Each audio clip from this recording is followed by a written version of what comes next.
선생님 안녕하세요. 복지 이야기 전해드리는 참마루 복지사 윤쌤입니다. 오늘은 딱 한 가지를 해결해드립니다. 치매가 시작되면 제일 무서운 건 기억만 흐려지는 게 아니라 내 돈이 새는 걸 내가 모른 채로 당할 수 있다는 점입니다. 정부가 이 문제를 치매머니라는 이름으로 정책 의제로 올리고 2026년 4월부터 공공신탁 방식의 치매안심 재산관리 지원 서비스 시범사업을 시작하겠다고 공식 발표했습니다. 그런데 저는 오늘 논조를 분명히 하겠습니다. 방향은 필요합니다. 하지만 지금 설계와 일정, 규모 그대로라면 좋은 말은 큰데 현장에서 체감은 작을 가능성이 높습니다. 그래서 오늘은 박수부터 치지 않겠습니다. 선생님이 손해보지 않도록 무엇이 확정이고 무엇이 계획인지, 어디가 빈틈인지, 그리고 우리 가족은 지금 무엇을 먼저 해야 하는지까지 현실적으로 정리해드리겠습니다. 지금 집안에 치매 진단을 받았거나 의심되는 가족이 있는 분, 부모님 통장이나 보험, 부동산 이야기가 최근 들어 이상하게 느껴지는 분, 또는 후견, 신탁 같은 말이 너무 어렵고 불편해서 그냥 미뤄두고 있던 분이라면 오늘 내용이 바로 해당됩니다. 그리고 아직 진단이 없더라도 부모님이 고령이고 자산이 조금이라도 있다면 이건 남의 이야기가 아닙니다. 선생님이 조심성이 많아서가 아니라 치매는 누구에게나 올 수 있고 재산 문제는 한번 꼬이면 가족 관계까지 무너지는 구조라서 그렇습니다. 오늘은 선생님 편에서 불안은 짧게 끊고 대응은 길게 잡아드리겠습니다. 오늘은 세 갈래로 갑니다. 첫째, 정부가 왜 치매머니를 정책 의제로 올렸는지 숫자와 문장으로 확인합니다. 둘째, 4월부터 시작한다는 공공신탁이 정확히 무엇이고 국민연금공단이 어떤 역할을 맡는지 장점과 위험을 같이 보겠습니다. 셋째, 선생님이 당장 할 수 있는 준비를 현실 체크리스트로 드리고 마지막에 기관에 전화했을 때 그대로 읽을 한 문장까지 드리겠습니다. 먼저 10초만 체크하고 시작하겠습니다. 지금 우리 가족의 위험 신호가 무엇인지 하나만 고르시면 됩니다. 첫 번째는 부모님이 돈 이야기를 평소와 다르게 숨기거나 불안해하는 변화입니다. 두 번째는 통장 출금이나 카드 결제가 평소 패턴과 달라졌는데 설명이 안 되는 변화입니다. 세 번째는 주변 사람이 부모님을 유난히 붙잡고 금융 이야기를 자주 꺼내는 변화입니다. 이 셋 중 하나라도 있으면 오늘 내용은 미리 공부하는 정보가 아니라 바로 움직여야 하는 정보입니다. 이제 첫 번째 갈래로 들어가겠습니다. 정부가 치매머니를 왜 정책 의제로 올렸느냐입니다. 2026년 2월 12일 보건복지부는 국가치매관리위원회를 열고 제5차 치매관리종합계획을 2026년부터 2030년까지 기간으로 확정 발표했습니다. 이 발표에서 가장 눈에 띄는 변화 중 하나가 치매 환자의 재산을 공공이 관리하는 장치를 공식적으로 꺼냈다는 점입니다. 이때 정부가 같이 말한 문제의식은 간단합니다. 치매가 진행되면 의사결정 능력이 떨어지고 그 틈을 이용한 경제적 피해가 생기며 동시에 의료비와 요양비 같은 필수 지출이 제대로 집행되지 못해 자산이 방치되거나 가족이 갈등을 겪는 상황이 반복된다는 겁니다.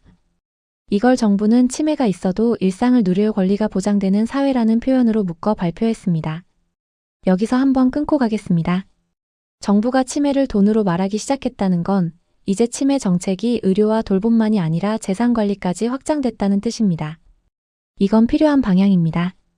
왜냐하면 치매 가족의 현실은 병원비만이 아니라 돈이 새는 것과 돈이 막히는 것이 동시에 오기 때문입니다.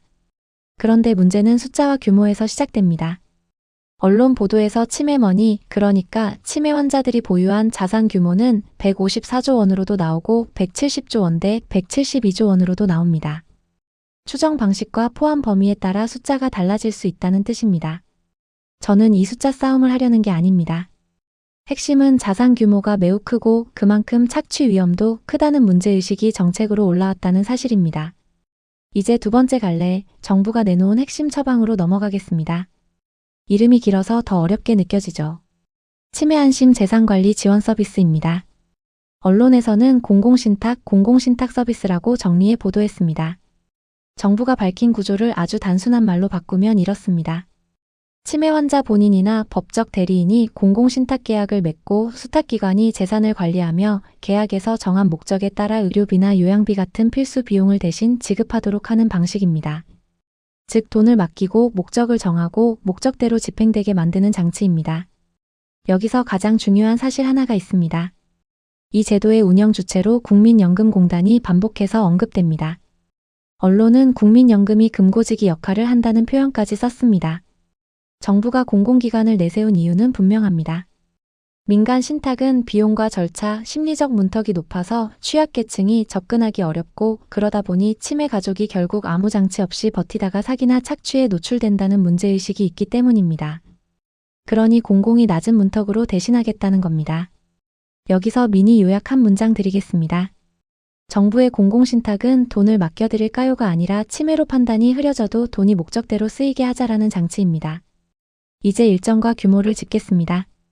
보도에 따르면 2026년 4월부터 시범사업이 시작됩니다. 그리고 시범사업 대상 모집 규모는 2026년 상반기 750명 수준으로 언급됩니다.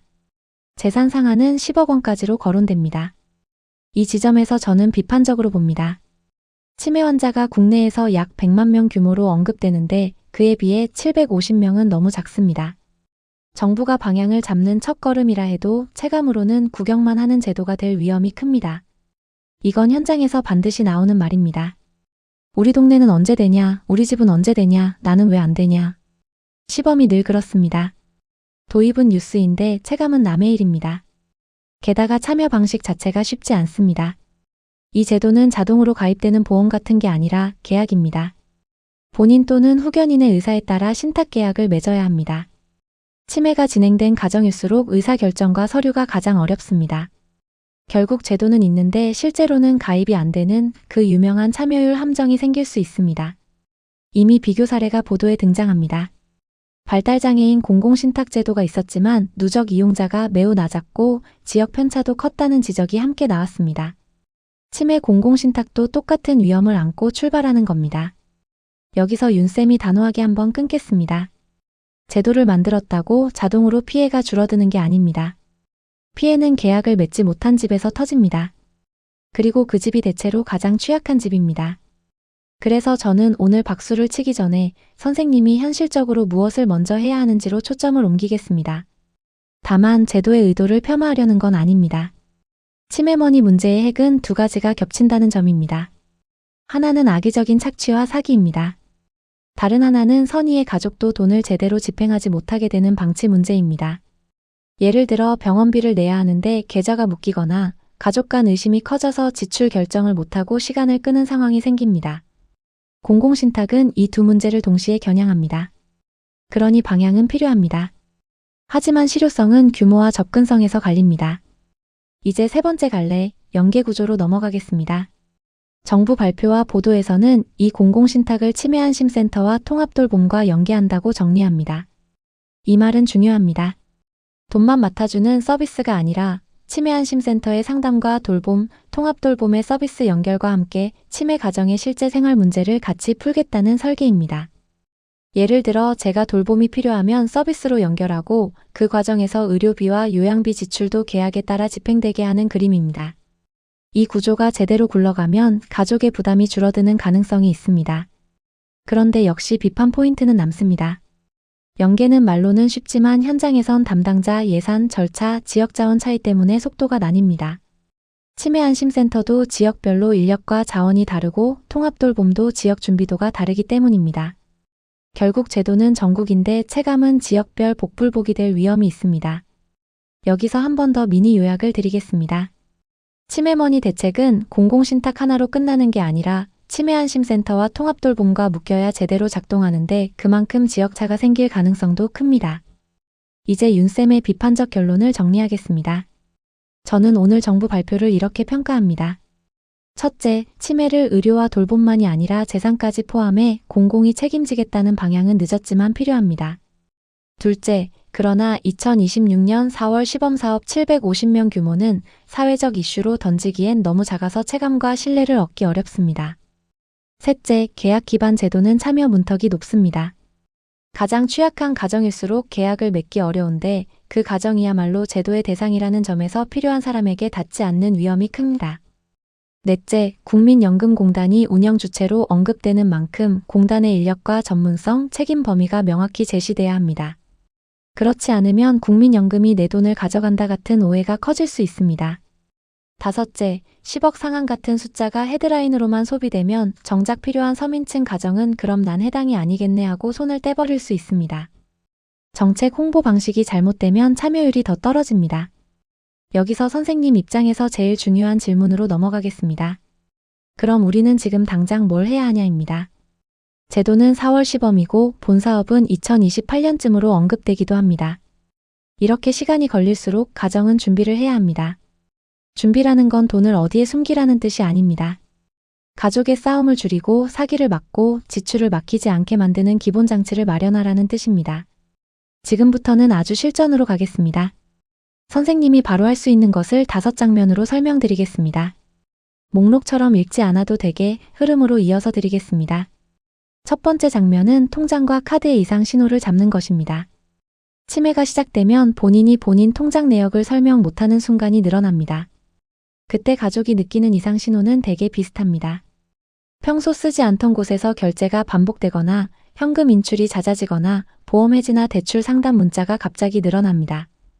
이걸 설마 하고 넘기면 늦습니다. 사기는 한 번에 크게 터지기보다 조금씩 빼먹다가 한 번에 큰 돈으로 마무리하는 경우가 많기 때문입니다. 그래서 오늘부터는 가족 내에서 한 가지 약속만 정하면 됩니다. 부모님이 불편해하지 않게 월 1회만 통장과 카드의 이상 거래를 같이 확인하는 겁니다. 이건 감시가 아니라 보호입니다. 두 번째 장면은 가족 의사결정의 순서를 정하는 것입니다. 치매머니 문제는 돈이 많아서가 아니라 누가 결정권을 갖느냐에서 싸움이 납니다. 형제자매가 많을수록 또는 재혼가정일수록 또는 간병인이 오래 붙어 있을수록 더 복잡해집니다. 그래서 가족은 한 문장 합의가 필요합니다.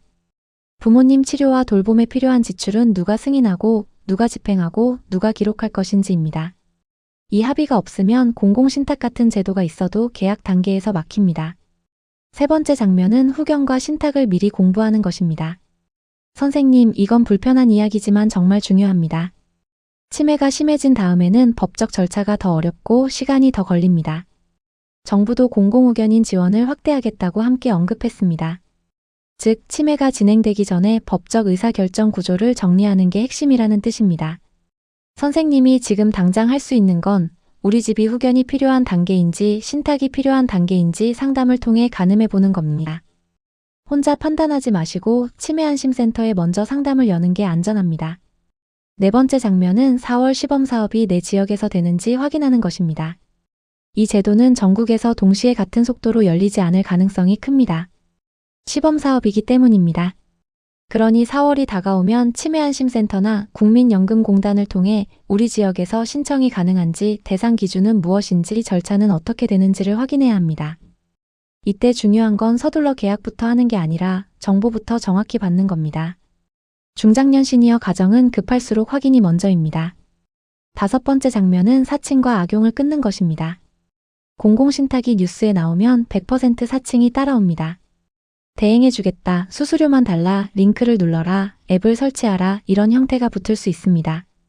이건 제가 단호하게 말하겠습니다. 공공기관 제도는 수수료부터 요구하지 않습니다. 모르는 사람이 재촉하면 일단 끊고 내가 직접 공식 기관으로 확인해야 합니다. 치매 가정은 죄책감과 불안이 크기 때문에 사기꾼이 그 감정을 먹고 들어옵니다. 그래서 더 단호해야 합니다. 여기서 미니 요약을 한 문장으로 드리겠습니다. 치매머니 대책은 제도도 중요하지만 제도가 닿기 전까지 가정이 기본 장치를 갖추느냐가 피해를 가릅니다. 이제 마무리로 들어가겠습니다. 오늘 결론은 3문장입니다.